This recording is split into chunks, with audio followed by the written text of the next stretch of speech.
C'était un soir ordinaire. Sarah, 28 ans, rentrait du travail, fatiguée, le visage marqué par une journée sans répit. Dans l'ascenseur de son immeuble, un étrange fil rouge pendait du plafond. Intriguée, elle tira doucement dessus, mais il semblait remonter loin, hors de portée. Chez elle, tout était silencieux.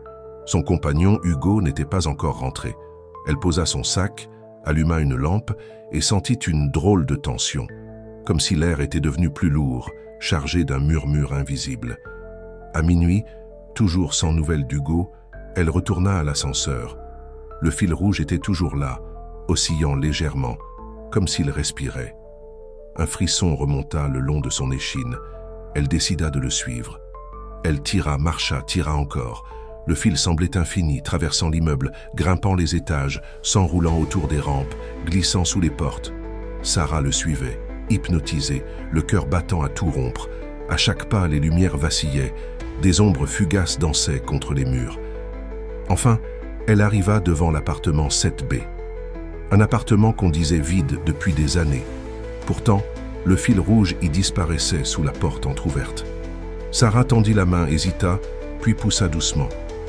À l'intérieur, une odeur de renfermé, un froid mordant et ce silence oppressant. Le fil serpentait jusqu'au salon. Là, une silhouette assise l'attendait. Hugo. Ou plutôt, quelque chose qui portait son visage. Ses yeux étaient vides, sa peau cireuse, ses lèvres étirées en un sourire figé. « Sarah, tu es enfin là », murmura-t-il. Elle recula, mais ses pieds se prirent dans le fil rouge. Elle réalisa alors, le fil s'enroulait autour de ses chevilles, de ses poignets, l'enserrant lentement. Une chaleur glacée monta dans son ventre. Elle tira, lutta, hurla. Personne ne répondit. Dans un dernier regard, elle vit l'ombre derrière Hugo se pencher, caresser le fil et tirer d'un coup sec. On ne revit jamais Sarah. Le lendemain, l'ascenseur était vide. Plus de fil rouge.